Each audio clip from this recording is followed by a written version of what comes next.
And the first speaker is Dr. Buzz Powell with NCAT. He's an associate director and research professor.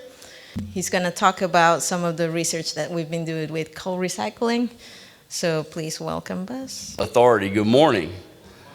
What a beautiful place for a meeting. And I was telling somebody earlier, you just don't get a better feeling walking in the morning air than you got this morning walking from the hotel over to this beautiful meeting venue. So I'm really excited to be here.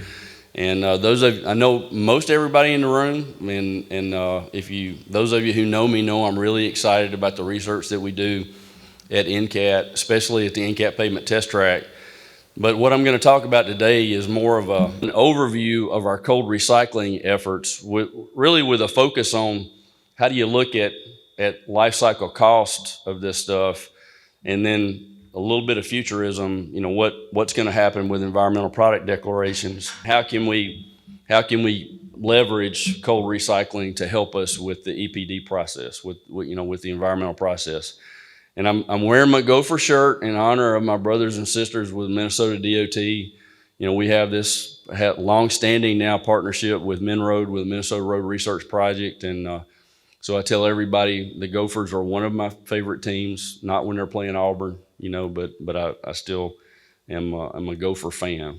I wanted to go back to the beginning for us with cold recycle mixes, start at the very beginning, which for us was the 2012 NCAT Pavement test track, and kind of run you through all the experiences that we've had with cold recycle here. And I am going to do everything I can to stay on 30 minutes, Adriana. She knows me really well. But we started out with a foamed cold recycle with a set of test sections for VDOT, 3 sections on the 2012 track that we connected to Lee Road 159 with that same mix. And we grew from that, expanded our experiment when we moved out to US 280, did 4 sections out there, and then we did an additional test section on the track in 2015. And we had done a lot of preservation stuff that Adriana's talked about and that we typically talk about in these meetings up in Minnesota. But until 2019, we had not done any cold recycle work up there. So we added that feature to the partnership, to the northern half of the experiment on 70th Street, and did 6 cold recycle sections up there compared to some other control stuff. And then finally in 2021, last summer, we did a new cold recycle section that really is kind of groundbreaking if you're in an organization that has a history with doing cold recycle mixes, because it's a re-recycle experiment. So VDOT has made a significant investment in cold recycle mixes on high volume roadways over the last 10 years. And so now they're thinking ahead, and they're thinking to the point where, all right, when we fail these roads, then what do we do with them? What is our best option for that? And then in addition to that one re-recycle section, we did 5 cold recycle sections on the off-ramp of the test track that we hope is everything is kind of a stepping stone for us and a build point. And my personal desire is for us to do an even bigger cold recycle experiment in the next track build that we'll do in 2024. And I'm very optimistic that that's going to be the case. So VDOT's history with cold recycle and how they ended up at the test track, some of y'all know this, but in 2011, they engaged in an I-81 rehab project. A lot of traffic, a lot of truck traffic, and they used full depth reclamation, cement stabilization, in-place recycling, and central plant recycling to do this rehab project in a way where they saved a lot of money and saved a lot of time. But their problem with it is that there was a lot of uncertainty about what does the structure need to look like, in terms of like calculating the structural capacity of the roadway.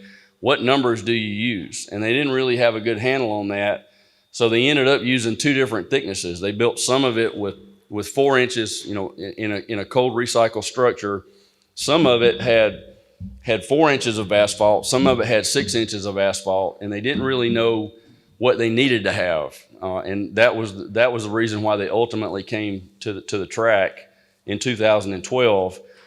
But compared to what they were originally looking at for this project, again, 23,000 ADT, super high truck percentage. Where they could have spent $70 million, they ended up spending under $8 million to do the work. They cut the rehab time down from 2 years to 4 months. And if you look at the literature, somewhere around half of the energy consumption, or carbon footprint, however you want to look at it, they cut it about in half for the work. So this was considered to be a big financial success, a big rapid construction success, and just the money and the environment side were all positive. So they wanted to learn more about this. Specifically, they wanted to know, well, is it 4? Is it 6? What could we have done on this, and what do we need to do on future projects? So in 2012, they came in and funded 3 test sections, and these 3 test sections looked like the buildups that they used on that I-81 project. So they had 6 inches of ag base, under 5 inches of central plant cold recycle, and 4 inches of asphalt. They had that same structure, but with 8 inches of FDR on the bottom, as a structural enhancement. And then in another test section, they went to 4 inches of asphalt on top of that N4 structure that didn't have FDR. So it was a really good experiment where our job was to determine how thick does the hot mix asphalt overlay need to be with and without the FDR when you use cold recycle in that base layer. So that was the objective of the research, and it was a very practical study.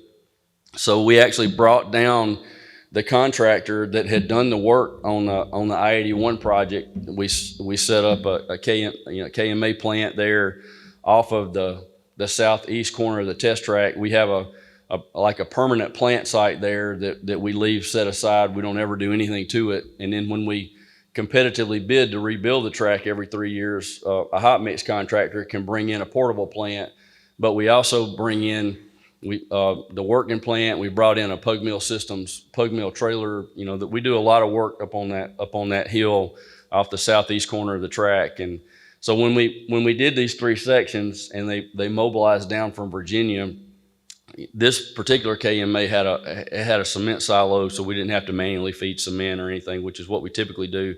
And then I like this picture because you see the test pad that we built there when we first ran our trial mix. This was the first cold recycle mix I had ever done, the first mix like this that we had done for the track. Our paving contractor had never done it before. So running trial mix, practice mix with a test pad was a big part of the work, and we had a pro-sizer there. We hauled all of our raw materials down from Virginia. It was actually over 2,000 tons of material to build the test sections that we built for them in that cycle. And we were very pleased with the quality of the cold recycle mix that was produced, and then the placement that we did on the track. The densities were good. Everything worked out really well on the track. But at the same time, we were building those 3 test sections on that 2012 track. We were also working on Lee Road 159. So a lot of Tim is here. I think Mark Ishii. A lot of people several people that are in the room were instrumental in the preservation experiment that we originally built on Lee Road 159 in 2012. And of course, we had emulsion treatments and we had hot mix thin lay treatments. But in one of the sections out there, and it's section number 20, if you want to go to the web page that Adriana has built where you can pull up performance data, section number 20, we milled out about 5.5 inches of existing structure, put back in a cold recycle base layer, and then we put a 3/4 inch thin lay on top of it. So it's the one section out there that has cold recycle in it. And we were able to do that because we were producing all this mix for Virginia for their 3 test sections. We have to slightly overhaul raw materials when we're hauling in stuff from all over the country because it's so expensive to long haul. So you want to have a little bit of leftover. You definitely don't want to run out. So with a little bit that we had left over, we were able to build section 20 on Lee Road 159, which turned out to be great because I think it's possibly the best performing section, certainly one of the best performing sections on 159. And it was because we replaced the cracked up foundation with cold recycle mix all the way down to the original base, as you can see in that picture. So the objective of, on Leroy 159, the focus was preservation, but the objective in the VDOT sections on the 2012 track was to figure out, do we need 4 inches? Do we need 6 inches? What is perpetual? What is not perpetual? And that turned out to be a great, very useful experiment for VDOT. That experiment ran through multiple track cycles. So we ended up continuing traffic on those sections all the way through to the 2018 track. And essentially what we learned on that was that when you do the FDR foundation with 4 inches of hot mix on top of cold recycle, it's perpetual. We didn't think it was ever going to fail. You could just come back and do really shallow stuff to the SMA surface, and that road will last forever. And then we also learned that with 6 inches, 6 inches is probably in excess. You probably don't need 6 inches. 4 inches is not perpetual without the FDR, but 4 inches is perpetual with the FDR. So VDOT took what they learned on the test track, in addition to what they learned on I-81, and then they used that to set up their I-64 rehabilitation, phases 2 and 3 of I-64. And so they did they added a lane, they added a full lane width shoulder, and it was really all based on what we learned on those 3 test sections on the NCAT pavement test track. I-64 was 43,000 ADT with 9% trucks. And if you look at those structures for the truck lane and for the new lane and for the existing lanes, they did FDR on the existing lanes, but they did cement stabilization on the new lane. That essentially is the perpetual structure from section S12 on the test track that we determined should last forever with just doing nothing but preservation treatments to that SMA surface mix. Very successful project, and I'm gonna get back to that here when I kind of summarize everything with my takeaways from the whole presentation, but it is a very successful outcome. Working our way, continuing to work up through the history, in 2015, we built section S8, and it was one of those situations where we try to sell every test section on the track. Sometimes we don't. And in 2015, we didn't sell section S8, but yet it had to be completely rebuilt. Somebody was asking me about using fog seals on OGFCs and using it as a life extending practice for OGFCs. That was what was in section S8 prior to the 2015 build, and we took it all the way out to failure, so we had to rebuild it. So we worked out a deal with our contractor where we could save money in the rebuild since we were having to do it as a dead cost, as an unsponsored cost. And the contractor worked with us on that because we used their hot plant without the burner, completely cold, to run foam cold recycle mix using their Aztec double barrel green plant. So we didn't use a foaming system that was designed for cold recycle. We used the really simple diaphragm foaming system that comes with the plant, or at least did in the era that plant was equipped with that technology. So the mix looked good at the plant. We had to iterate with it just a little bit to make it work. And there's a TRB paper. Ben Bowers and I have both done a lot of presentations just about this project, but there's a TRB paper about this if you want to learn more about it. But we ran the cold mix in the morning and we paved hot mix on top of it that afternoon. And normally we rebuild test sections by staging equipment in the inside lane at the track to not confound the research in the outside lane. But when we did this, we thought we need to hit this with everything we got, just like it's a real project, not pull any punches, because if it has a weakness, we need to identify it in the construction process. So we ran all of our traffic directly on top of it, and it as you can see with that dump truck, it didn't tear it up. It held up really well, and it performed well through 2 research cycles. And actually, I think it had the potential to be a perpetual test section, but we couldn't find a way to fund it, so we had to sell it for other purposes for the track that we built last summer. So it's no longer in place. Continuing to move through time in 2019, under the umbrella of our preservation research on the northern half, we rebuilt 70th Street, which is the access road to the MnRoad test facility, if any of y'all have been up there. Now, I was talking to somebody about this yesterday. I like this picture because it shows this road was open. We closed it one lane at a time and worked on it one side at a time.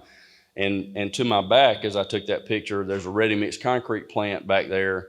So you've got raw material trucks that are coming towards you in this picture, and then you got loaded ready-mix trucks that are driving away from you in the outbound lane. So this, I don't have an ESL number to share with you. I don't recall the ESL number, but it's a very heavily trafficked road, relatively thin pavement. I think it's 4 inches thick. It was originally 4 inches thick. And there's a lot of moisture in the area, very aggressive freezing. It gets down to like -40, -45 degrees on the coldest winter days here. And there's been just a smorgasbord of maintenance stuff that's been done on this road. So it was really something to see on the front end. So if you looked at that and it was your road and you were trying to figure out what to do with it, you would probably never go in, for example, and put just a thin overlay on top of that.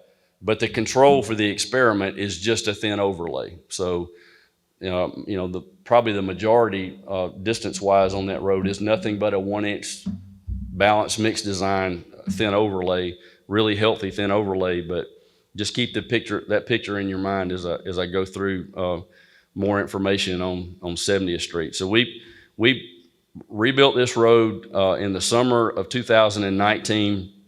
And we worked with all the states that are funding the preservation experiment and our friends up in Minnesota with the Minnesota DOT to come up with an experiment where we had 2 FDRs, we had 2 coal central plant recycles and 2 in-place recycles, and of each of the 2 in the pair, one was done with a foam and the other was done with an engineered emulsion. And then we had a hot mix control mill and inlay, and then we had just a thin overlay.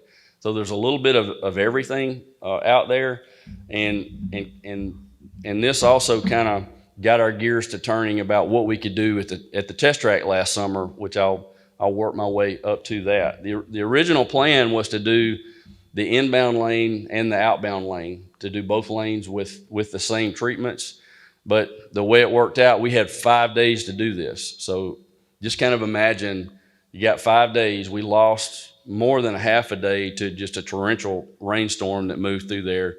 So really we had 4 days, and our task was 2 FDRs, 2 CIRs, 2 CCPRs, 1 with foam and 1 with emulsion, and then run hot mix, have the hot mix mill and inlay, and then overlay everything and be done in 5 days.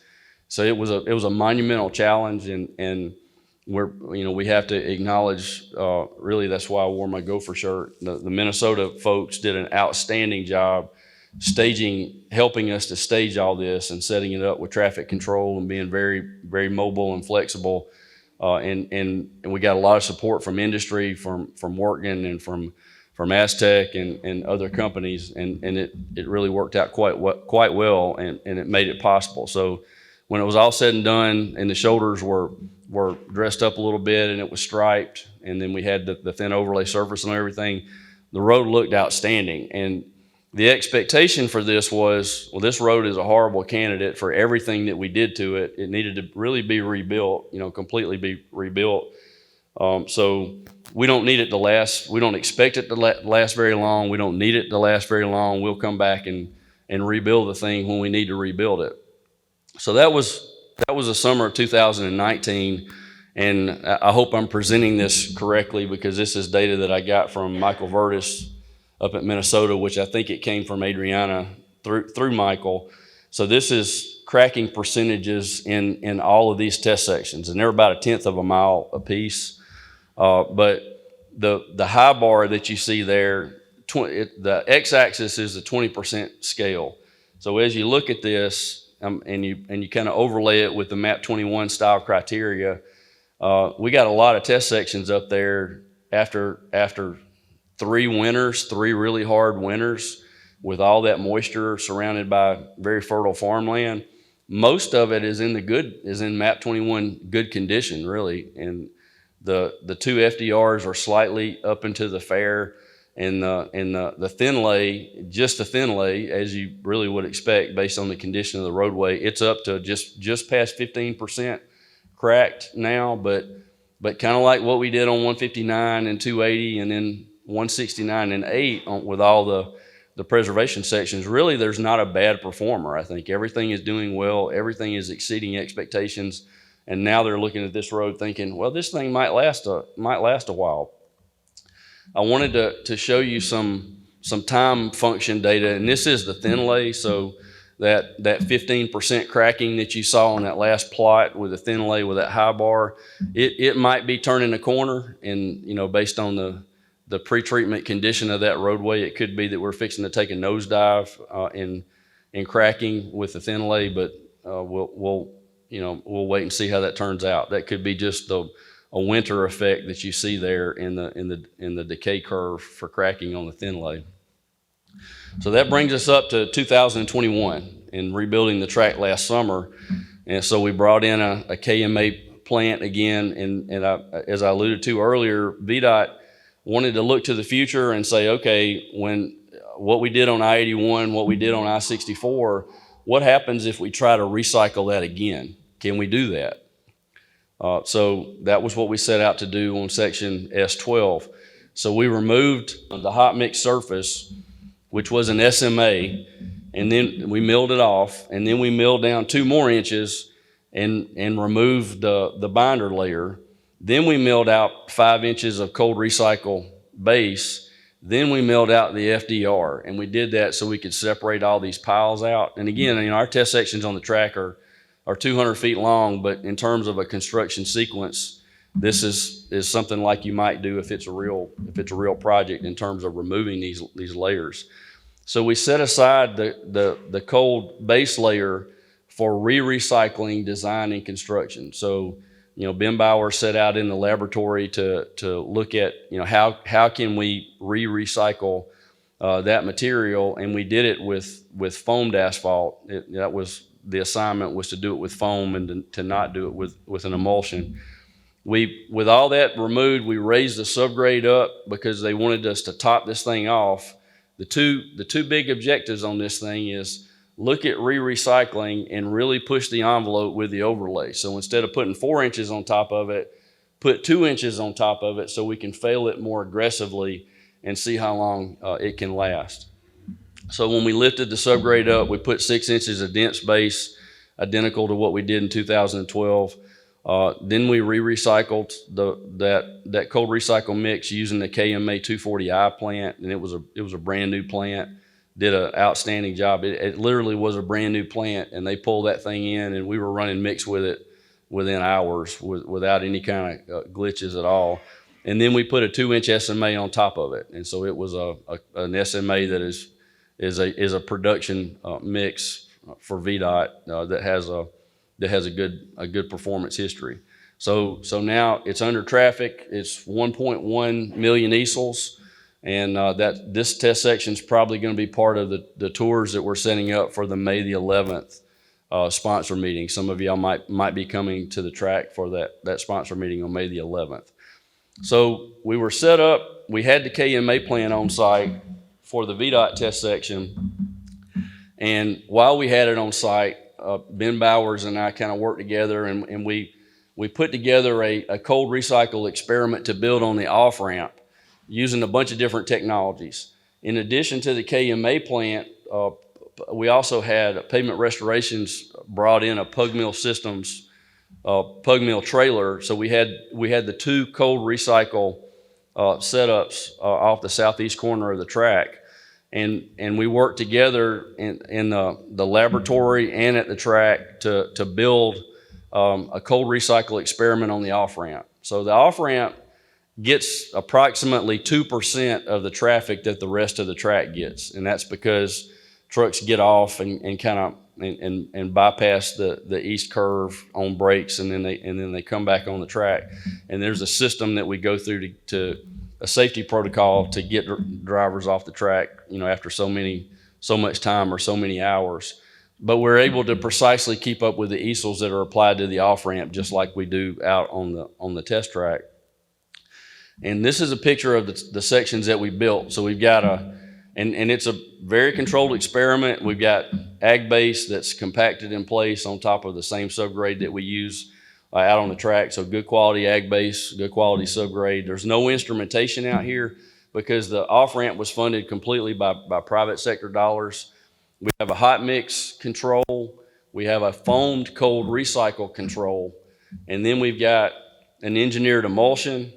We have an engineered emulsion, or we have an emulsion plus a recycling agent.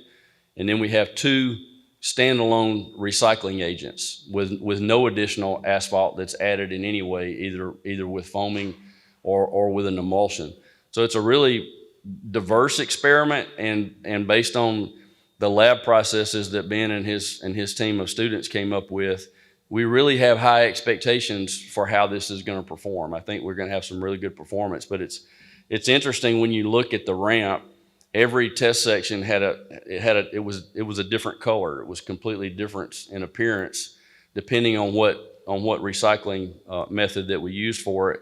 And we came back and put the same 1-inch thin overlay on top of everything, and it's the same thin lay that we used on 159, the same thin lay that we used out on 280. That all relates back to the Mississippi thin lay from the 2003 test track. It's just a sand and screenings type mix, but in this case with some reclaimed and recycled material in it. So we're really excited about this study, and when we collect our pathway data on the track, we also collect pathway data on the off-ramp. Performance is very good. We've got no rutting, we've got no change in roughness, we've got no cracking. And we're up to about 20,000 easels if you look at how much traffic has been applied to the off-ramp that has, as a function of what we're doing on the test track. So takeaways from all of this, and this is really important from a life cycle point of view. Some of the details that I'm going to get into here, we've got excellent performance of really all of our cold recycle test sections. We've not had a bad experience with all the diversity of stuff that we've done.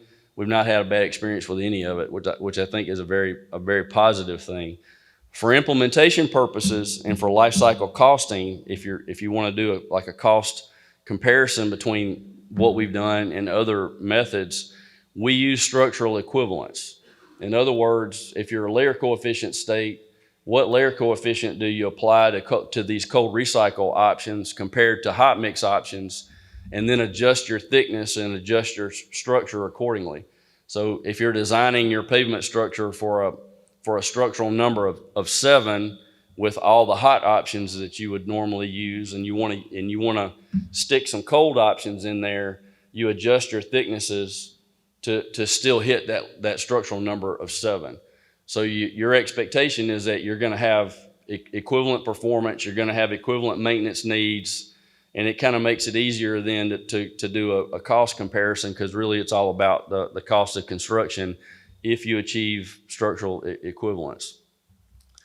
If you look at the literature, if you look at what's published from Virginia and then what other people have published, Ahmad Al-Qadi has done a lot of writing about this at Illinois.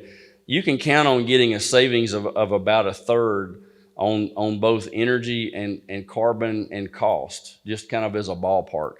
You're going to save money, and you're going to have a smaller carbon footprint. You're going to save money all the way around and reduce the impact.